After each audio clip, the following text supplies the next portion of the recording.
WVUA-FM, Tuscaloosa.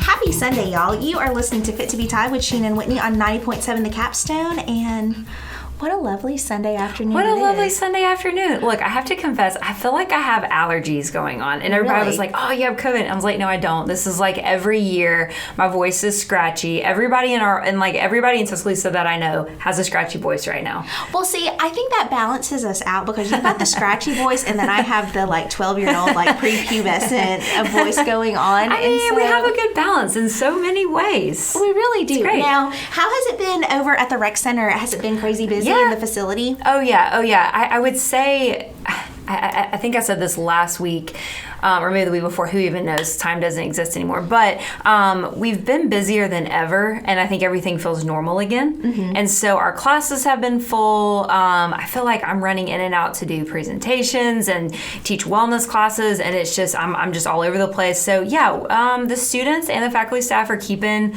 the rec hot. The machines are constantly being used. Classes are full, so it's going great. What about y'all? We have been super busy, and we actually, one of the things that we offer in our department is presentations. So we do that a lot for classes. Yes. And so we've been trying to market that more to our faculty staff. So we have a suite of presentations that we advertise as don't cancel that class. Like consider, doing one of these. So we get a lot of requests for the freshman compass courses.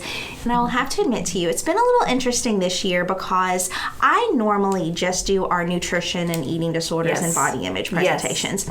Well, we have just revamped our general health and wellness presentation that covers a variety of topics, and I'm now in the rotation of presenting that. And these are some of the stuff is on health topics that are not in my wheelhouse. Okay. So, Whitney, this past week or this month, I've had to do presentations where I am talking about condoms. Awesome. And you get STDs. the banana out and everything? I don't get the banana out, but there's something extremely awkward talking about parasitic STIs and prevention. It's just weird. And dental dams. I mean, and you can tell the students appreciate that info. Yeah, they need to know it. But, I know it would be not unprofessional for me to say, I feel really uncomfortable telling you this because I'm embarrassed, but I'm also professional. Right, but also speaking unprofessionally, do you ever kind of want to giggle that you're up there presenting about these things when you are always doing nutrition? It'd be like me, I always talking about fitness and wellness, and be like, well, today we're going to talk about safe sex. Let's do it. Yeah, I mean, seriously. And, and I feel more empowered and I feel more well-rounded. I respect that. I didn't tell my husband about it because I'm sure he would tease me. So I just have been telling him I've been doing these new presentations, but he's not going to ask what's the topic? Because he's going to assume it's nutrition. It's so funny because Nika Morgan, who our listeners know because she's our wellness guru when we have her on, she is not afraid to talk about STDs. And in her classes, she's not afraid to show the slides. She's like, people need to know, this stuff is real. And I just think it's kind of funny because people don't realize it. And then when you see pictures of things, you're like, ooh, and you need to know. But I just always think of her because she's so animated in how she presents it. And I think I would kind of giggle because I think I can just be immature sometimes, which, is okay. I guess it keeps things lively. I don't know, but good for you, Sheena. I'm proud of myself. But I could tell the students were very happy to know that we offer all of the different barrier methods, like the internal female condoms, the regular condoms. You guys offer that? Yeah, we have them for free in our office. Oh my gosh. See, I did not know that. I knew y'all had the condoms. I remember seeing the little basket in your office and being like, oh, but I didn't know y'all had okay, very cool. So it's expanded my horizons. Right on. But I've also got to talk about other things. So we talk about financial wellness in the presentation, sleep hygiene, alcohol, poisoning signs and symptoms, all that kind of stuff. So I just feel like a more well-rounded individual today. But we will not be talking about STIs on today's show. So just to let our listeners know. But it is time for a break. So you guys take a break, go to the restroom, do what you got to do. You are listening to Fit2BTide with Sheena and Whitney on 90.7 The Capstone. WVUA-FM, Tuscaloosa.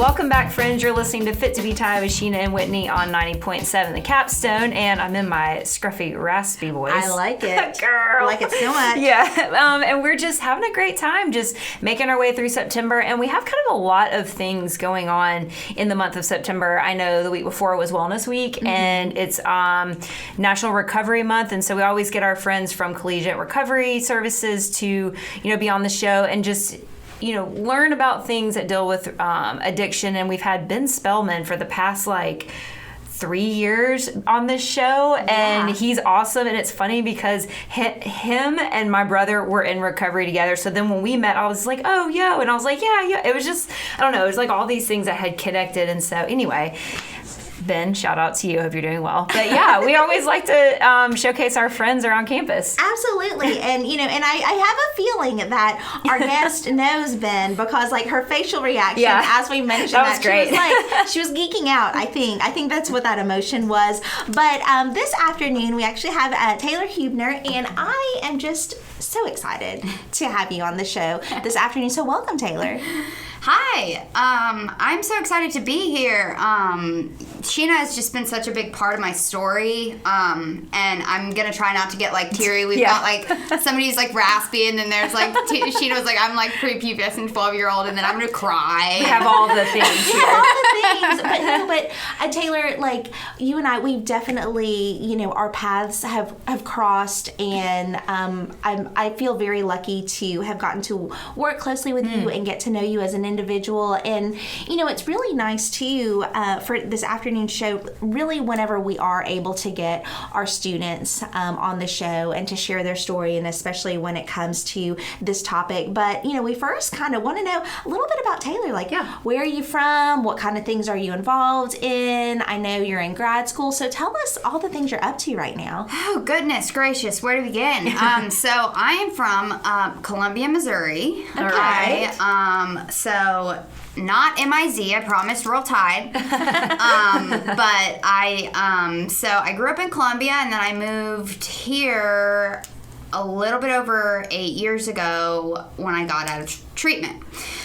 So I am a communication studies graduate student. I almost said major.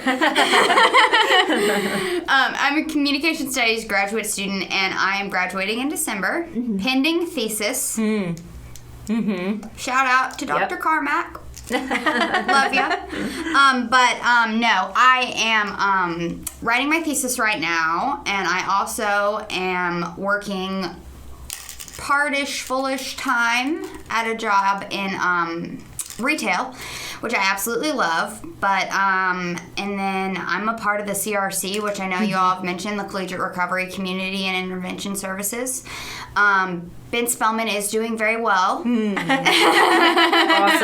love that guy. I know, he's such a good guy. We've been through it together, grad school, undergrad, all of it, so great guy. But I am I guess kind of going through it right now, whenever it comes to Recovery Month. Kind of hit at a spot this year that was interesting for me, but nonetheless, here I am trudging on. Yep.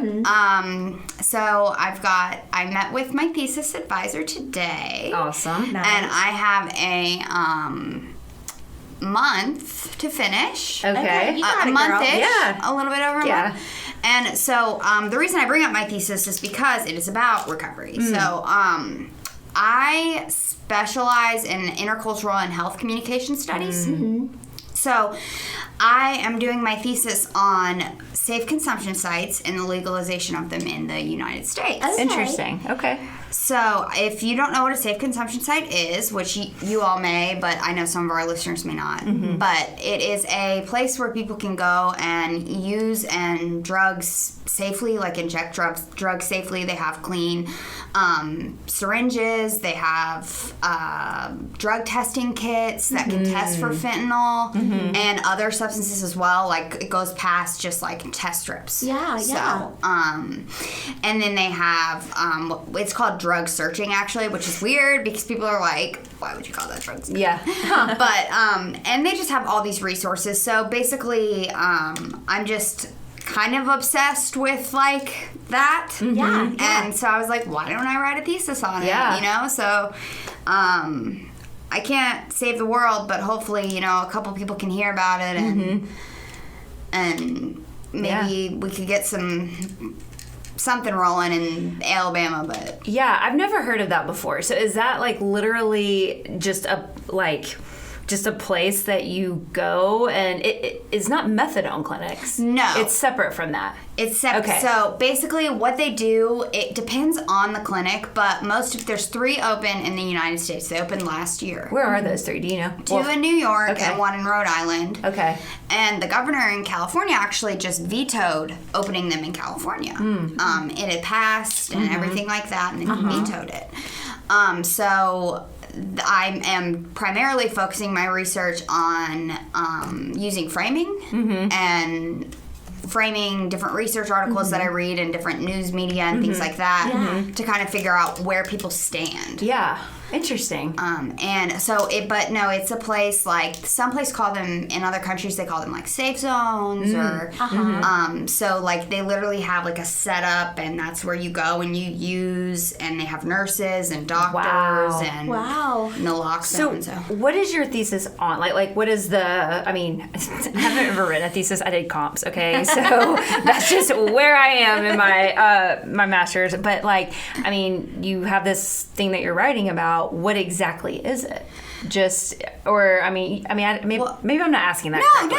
No, you're fine. Yeah. My research questions are Yes. basically, I guess, would you be accepting of a safe consumption site in your area, and how do you think it would be beneficial to your community? Okay.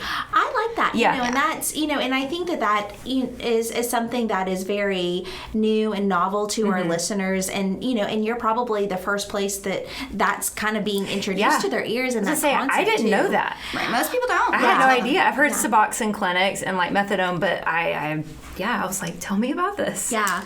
And, Taylor, as you were sharing, I don't know if we've ever talked about this in our one-on-one time together, but I'm curious, what brought you to UA specifically? Yeah. Oh, well, my dad was actually here at the time that I got out of treatment. I had always been an Alabama football fan because my family from Mississippi, they're huge Alabama fans. And I never thought that I would end up going here, especially through... I wish y'all could see her face when she said it. I was like, I didn't think I would go here. Yeah, I just never thought I would live in the South, you know? Yeah. I mean, it's just, I'm from the Midwest, and a Midwest girl, but I always wanted to go like Northeast or Pacific Northwest, And then I went to rehab down here. And my dad lived here, and I moved in with him and my family. And it was kind of just like, I came to campus, I got to know some of the people on campus, got to know about the CRC, which I know we're going to talk about, and kind of fell in love with it. Yeah. And then I've been here for 8 years. So, that's awesome. The magic of Tuscaloosa. The magic of Tuscaloosa. It'll suck you in and you'll stay. Yes, for sure. Now, just out of curiosity, what do you plan on doing after grad school? I know that we're about to have to take a break, but didn't know, kind of like professionally, like what you're hopeful for. Honestly, I'm planning on teaching. I know that like I've been offered like some opportunities to teach, obviously, as a TA. And so I was a TA in the public speaking department and also taught adjunct this summer. So I've gotten the opportunity to do that, and I'd like to continue teaching maybe at community colleges or just, at an undergrad level. Yeah. So, well, I love that, and I think just the fact that it sounds like you found your passion in this, and I love the fact also too that you've been doing a lot of work in the public speaking sector with the departments on campus, because so many of our students, they need that skill, and when they have this perception of like, I can never public speak, and then it's like all of a sudden like they're this expert, and you get to be part of that process. But before I continue to gush on that, we've got to take a quick break. But Taylor, we're just glad to have you on the show. But you guys, take a break, grab something to drink, do what you got to do. You are listening to Fit2BTide with Shannon Whitney on 90.7 The Capstone. WVUA-FM, Tuscaloosa.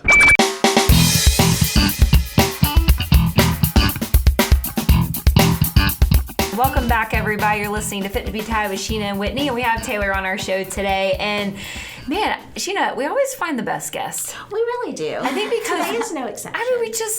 I mean, I don't know if it's because of the people that we work with and it just works well in our community, but we always bring really good people on the show. And Taylor was telling us a little bit about herself and how she came to Alabama because she's a Midwest girl, and the face that she made when she said Alabama, I was like, oh, but now you love it. But I'm kind of curious, we are talking about National Recovery Month, and I think it's really cool when people can be transparent and a little vulnerable and tell their story, because I still feel like as much as we talk about addiction, it's still people kind of dance around it at times. I think younger generations are a little bit better about talking about it, but still, like, my grandmother will be like when she talks about my brother, I'm like, dude, he's fine. He's living his life. He's doing his steps. He's good. But like at the same time, it's like there's still this mindset that I think some people have, and it's nice to just talk to people that are just normal like you. Like, hey, here's my life.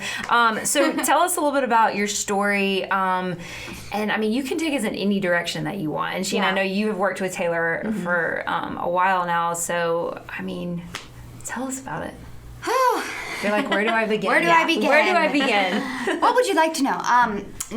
So I am a recovering opioid addict myself. So of course that's why I took such great interest in the opioid epidemic.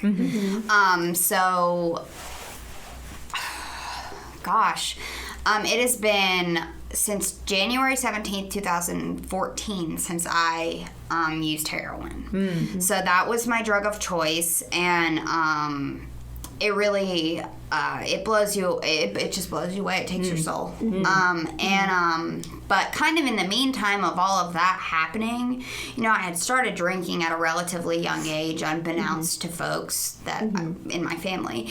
But I was also prescribed things at a young age. And now they're definitely cracking down on that more. Like, they don't give kids prescription pain pills to the degree that they were giving me, which is absolutely insane.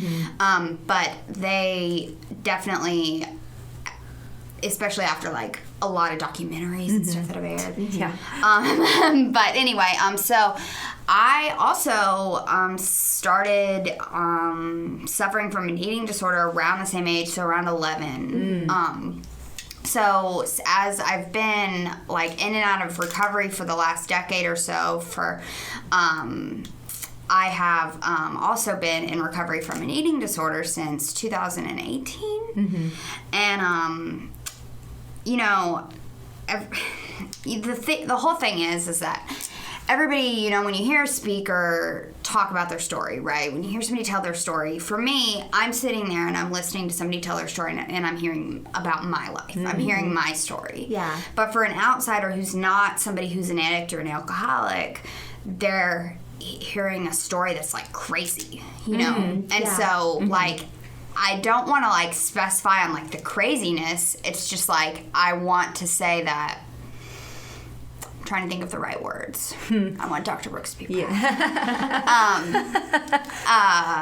But anyway, I guess it's not as glamorous as it seems, because sometimes we get up there and we tell stories and it comes out as, like, oh, it was so rough out there, and it was, the reality of it is that it's scary and it kills people. And on August 12th, one of my best friends from home died of an overdose. And then several days later, I had another friend in Birmingham die of an overdose. And, there's enough people in 2021, not to go back to my statistics, but enough people in 2021 died of heroin overdoses to fill Bryant Denny Stadium. Man.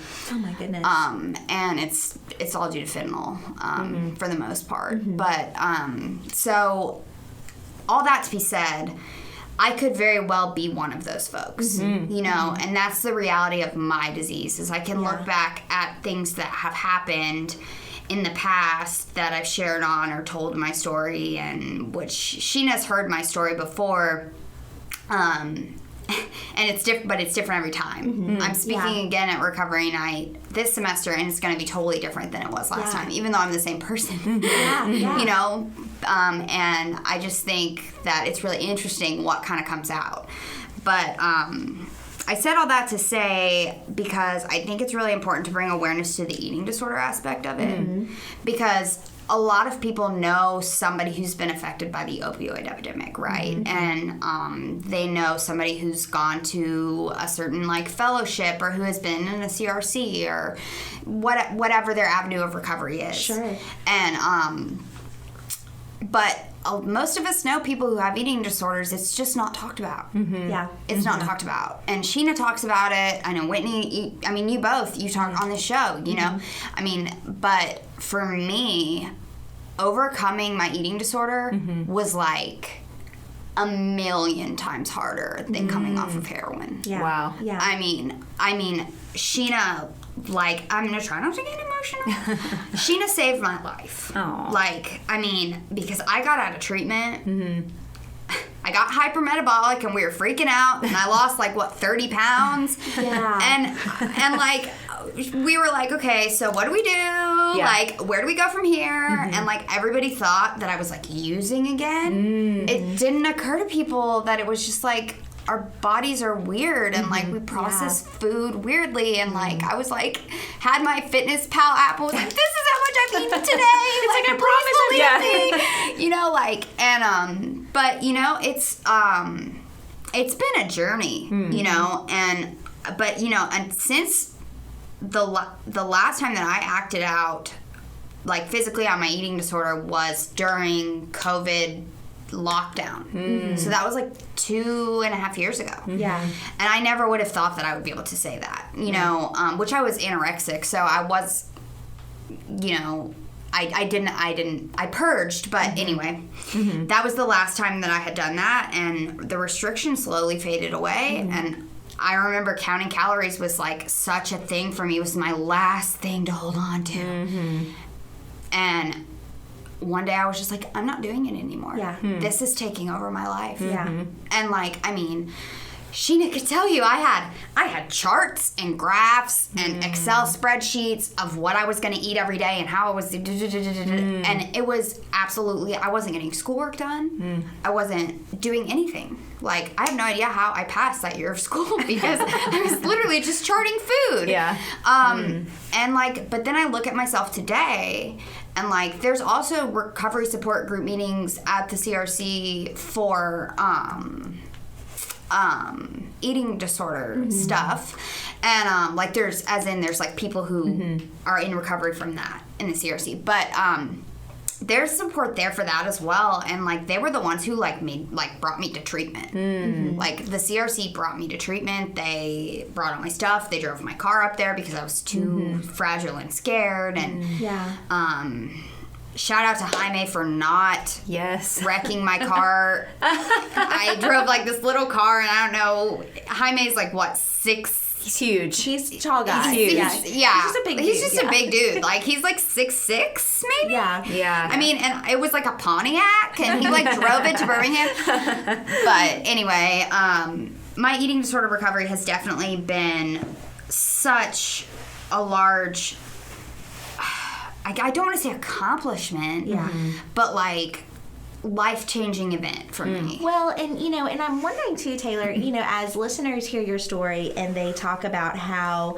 recovery from your eating disorder felt so much harder than your opioid addiction, you know, there might be someone who's like, how can that be? But, you know, I kind of wanted to make the statement that maybe some folks may not realize that, you know, I would think with substance abuse addiction, like you're able to like stay away from that. Like you're not going to have to put yourself in situations where you're exposed to it. With an eating disorder, you're exposed to food every single day. Right. It's vital to our life. And it's like, holy cow, how do I navigate like using this thing to help me live in my body that I've seen as an enemy for so long. So I think I wanted to like make that statement to our listeners in case they may not have realized like that's why an eating disorder recovery could feel so much more difficult than other types of substance abuse. Oh yes, like I mean, that's like the thing that I always say to people is when they ask why is it so much harder, and maybe for other people it's not, but for my personal journey,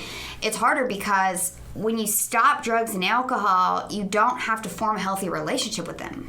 You just get I mean, you don't just get rid of them. It's way more complicated than that. But you don't do them anymore. You know, like, it's not like I had to form a healthy relationship with opioids. Yeah. You know, I had to form a healthy relationship with food. I couldn't get rid of it.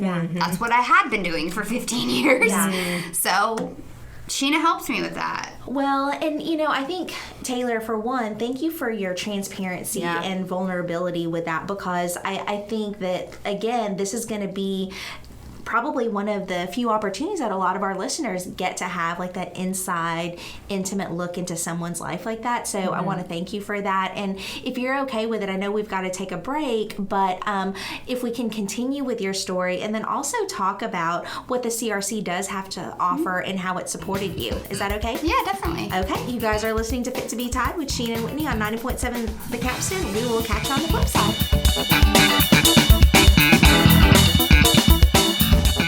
WVUA-FM, Tuscaloosa.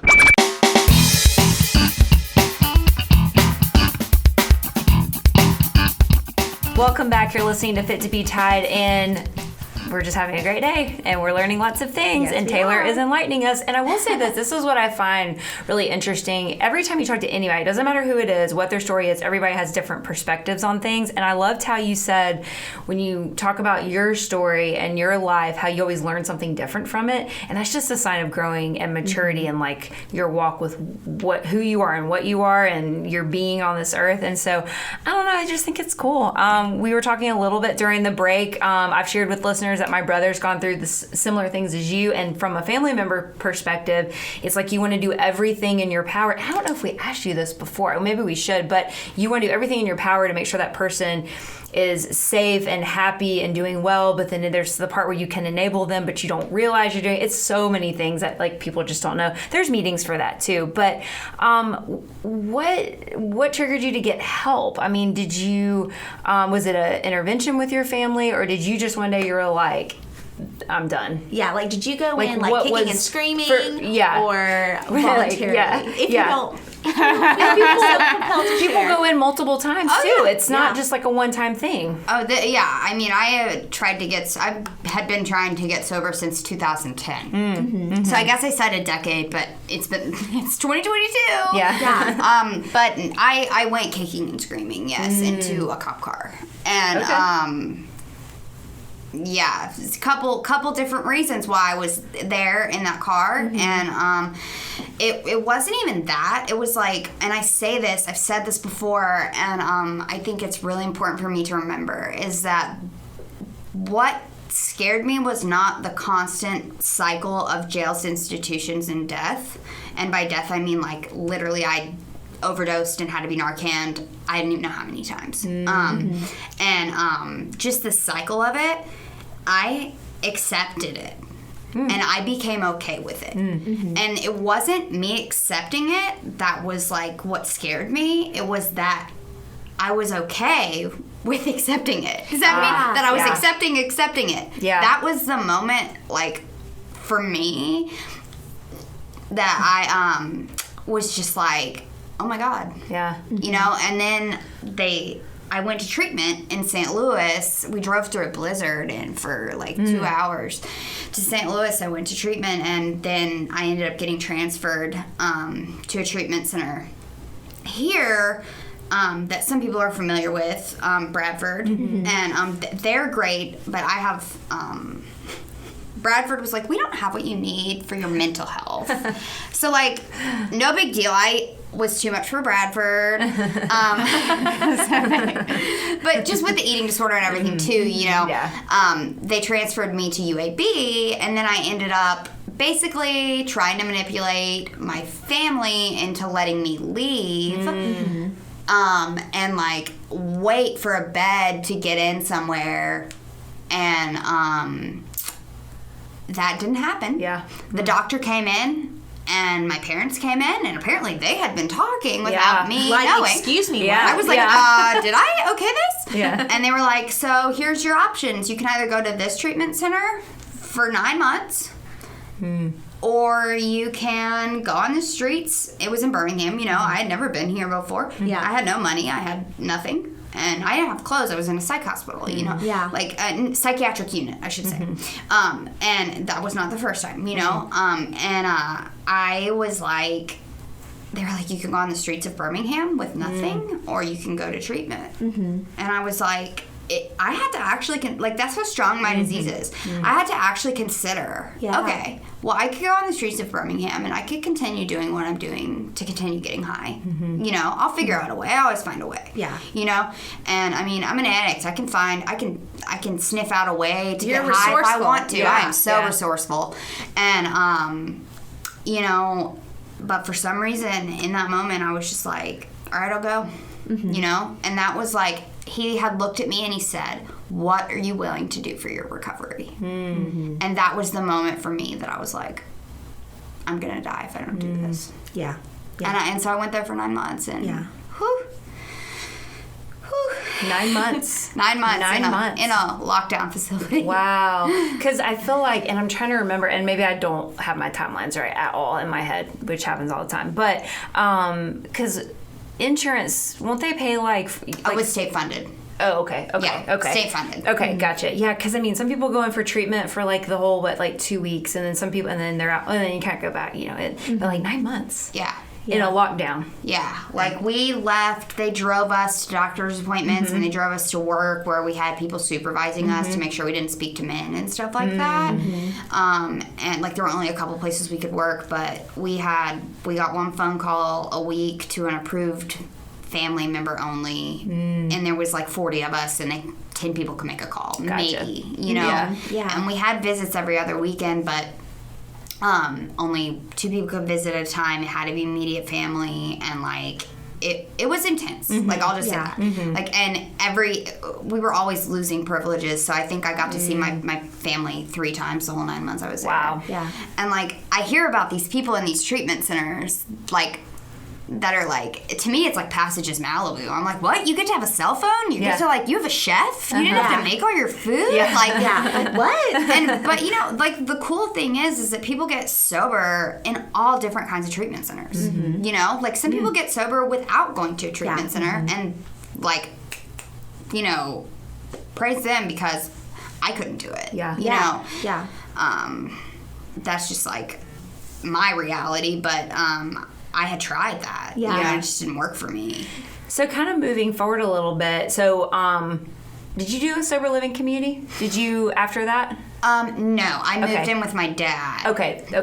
Yeah. So when you got to Alabama, because I kind of want to talk a little bit about the CRC, a little shout out to our friends over there, but like, did you then start getting involved with the CRC, or were you just going 12-step meetings, or, you know, how'd you get involved with them? Well, so I met a boy. It's always how it is. Yes. So I met a guy who was in recovery and who attended UA. I was attending Shelton at the time.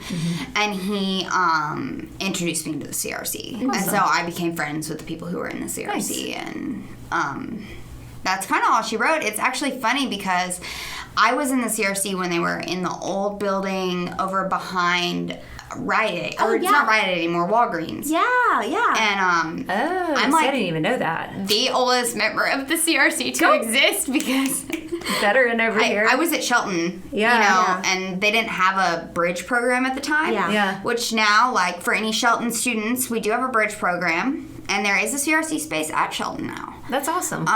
So I got connected through, you know, he and I dating, and great guy, we just didn't work out, but I made a lot of friends at the CRC, and then I ended up becoming a student at UA through the help of the CRC, because it just took a long time to get in-state tuition.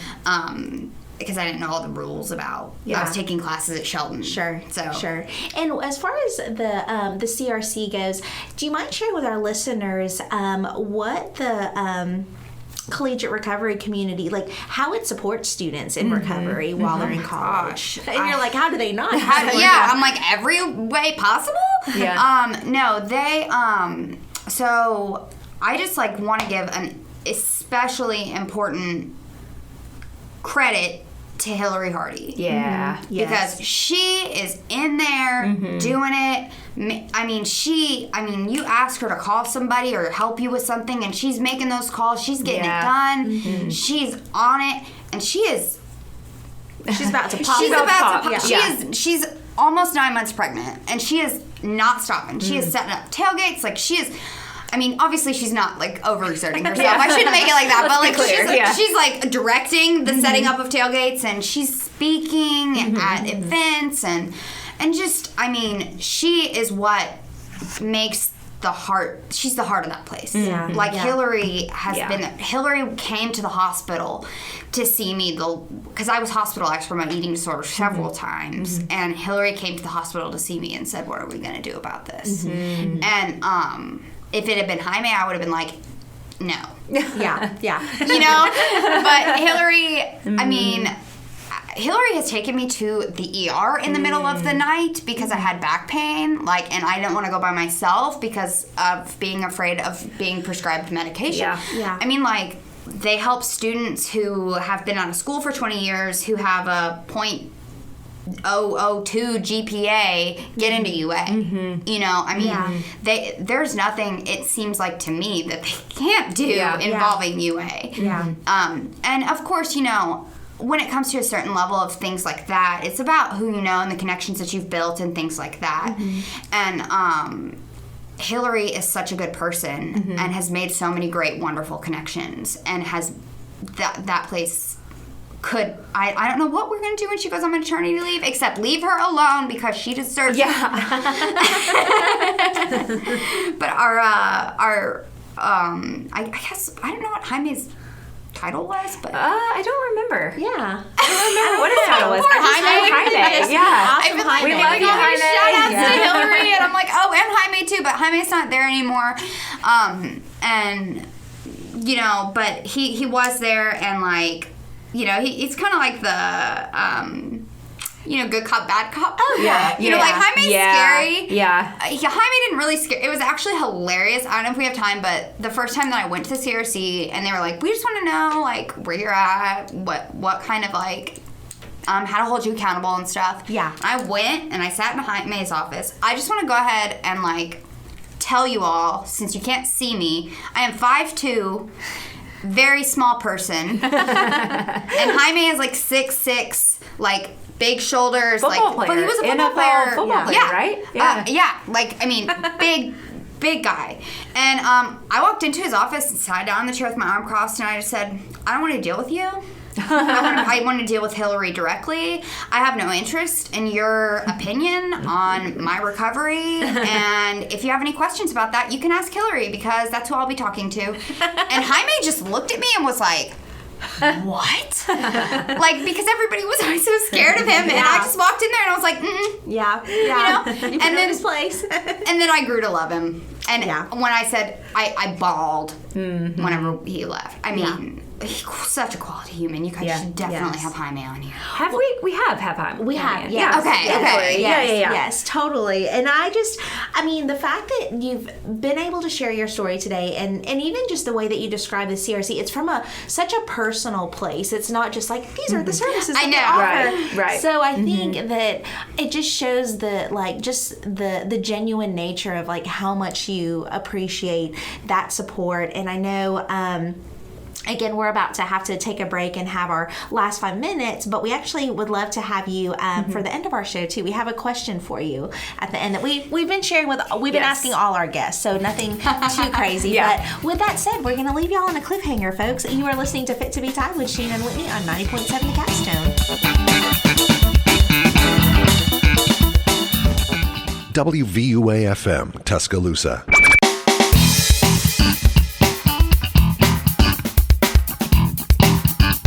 We are back. You're listening to Fit2BTide, and as always, a wonderful show. Yes. And September always brings great information because it is National Recovery Month. And Taylor, thank you so much for being on the show with us today.